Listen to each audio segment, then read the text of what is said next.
আমার ঘরটা যেহেতু রাস্তার ধারে ঘর হওয়ার কিছু সুবিধা এবং অসুবিধা সেটা আজকে এখন বলা যাক।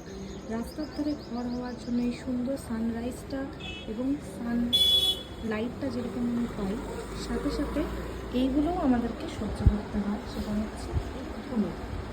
এই ধুলোর কোনো প্রতিকার নেই এবং এটা রোজ ক্লিয়ার করার পরও একই অবস্থা থাকে। তো আজকে যেহেতু সানডে, আজকে এটাই হচ্ছে আমার ফার্স্ট কাজ। সেটা হচ্ছে আজকে ক্লিনিং।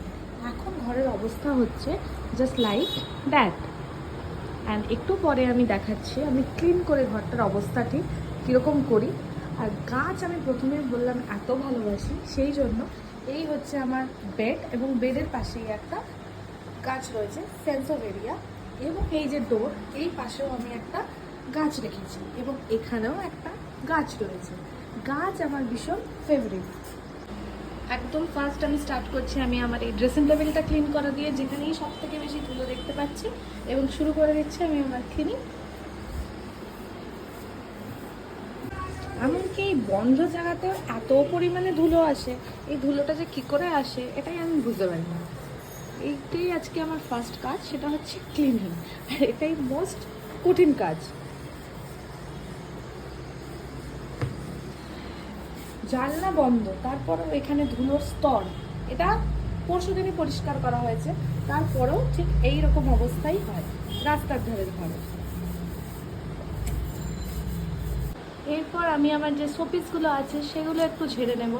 এগুলো তো প্রচণ্ড পরিমাণে ধুলো জমে গেছে।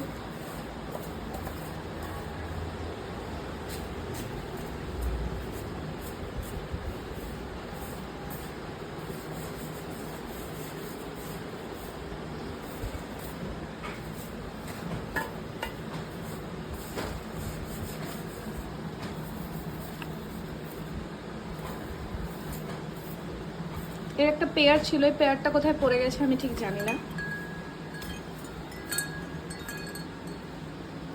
অ্যাকচুয়ালি গাছ আমার এত ভালো লাগে, সেজন্য আমি এখানে ফলস গাছও লাগিয়ে দিয়েছি জানলার পাশ দিয়ে, এবং ড্রেসিং টেবিলেও আমি একটা এরকম লাইটওয়ালা পাতা লাগিয়ে দিয়েছি, যেহেতু আমার গাছ এত ফেভারিট।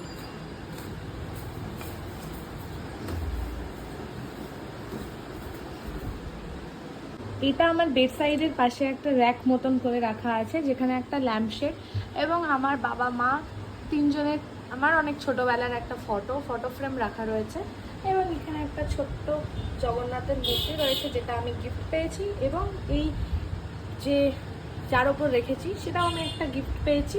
আর এখানে রয়েছে আমার একটা গান শোনার একটা স্পিকার, যেটা খুবই ছোট কিন্তু আওয়াজ খুব সুন্দর। আর এখানে রয়েছে এসি রিমোট। এখানেও প্রচণ্ড পরিমাণে ধুলো পড়ে গেছে, এটাও এখন ঝেড়ে নেওয়া যাক। এই কর্নার র্যাকটার দিকে, যেখানে অনেক কিছুই রয়েছে। এখানে একটা গাছ রয়েছে, এখানে আমার একটা ছোট্টবেলার ছবি রয়েছে, আমি, মা এবং আমার ঠাম্মা। এখানে একটা ওই ক্যান্ডেল রয়েছে, স্মেলওয়ালা ক্যান্ডেলের একটা পট। এখানে কিছু সফটওয়্যার রয়েছে, এখানেও প্রচণ্ড পরিমাণে ধুলো পড়েছে, এটাও ঝেড়ে নেওয়া যাক। গাছের পাতাগুলো তো এত পরিমাণ ধুলো জমে যায়, এগুলোও মাঝে মাঝে ঝেড়ে দিতে হয়, তো গাছের পাতাগুলো নষ্ট হয়ে যায়। যদি এই গাছটা আমার অনেকটা নষ্টই হয়ে গেছে।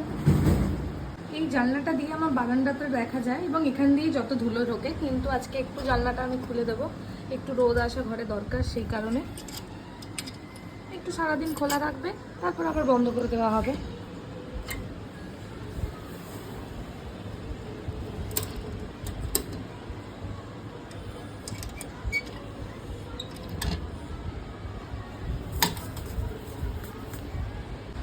এই টপটায়, হ্যাঙ্গিং টপটায় একটা গাছ লাগানো ছিল, সেই গাছটা মরে গেছে। এখানে একটা নতুন গাছ লাগাতে হবে। এটা একটা ফ্লাওয়ার ভাস, এটা একটা এমনি আর্টিফিশিয়াল ফ্লাওয়ার, এবং একটা ওই হস্তশিল্প মেলা থেকে কেনা একটা ফ্লাওয়ার ভাস। এখানেও আমার একটা র্যাক লাগানো রয়েছে, যেখানে আমার কিছু যে আমি অ্যাওয়ার্ড পেয়েছি সেগুলো রাখা রয়েছে, এবং কিছু শোপিস আছে। এটা একটা ম্যাজিক মিরর, সেটা রয়েছে, এইটা একটা রয়েছে, এবং আর্টিফিশিয়াল কিছু ফ্লাওয়ার হ্যাঙ্গিং এ লাগানো রয়েছে। আর এখানে একটা কিউট শিবের ফটো রয়েছে, বাচ্চা শিব, যেটা আমি গিফট পেয়েছি আমার বার্থডেতে। অ্যাকচুয়ালি আমি ঘর সাজিয়ে রাখতে খুব ভালোবাসি, আর এই ছোট্ট ছোট্ট জিনিসগুলো আমার খুব ভালো লাগে। আমি কোনো সুইচ বোর্ডে ফাঁকা রাখিনি, এই স্টিকারগুলোও লাগিয়েছি এবং ওপরে এই ছোট্ট ছোট্ট শোপিসগুলোও লাগিয়ে রেখেছি সব কটাতেই। এখানেও রয়েছে একটা, বিকজ আই লাইক ইট। আমার বেডটা ঠিক এতটাই মেস হয়ে আছে, এবার এটাকে আমি একটু ঠিক করব, বেডশিটটাকে চেঞ্জ করব এবং বেডটাকে একটু প্রপার ওয়েতে গুছিয়ে রাখার চেষ্টা করব। আর এটা হচ্ছে ফাইনাল লুক, পুরোটা অর্গানাইজ করে নেওয়ার পর এবং বেডশিটটা চেঞ্জ করে নেওয়ার পর পুরোটাই ক্লিন হয়ে গেছে এবং এটাই হচ্ছে এখন ফাইনাল লুক।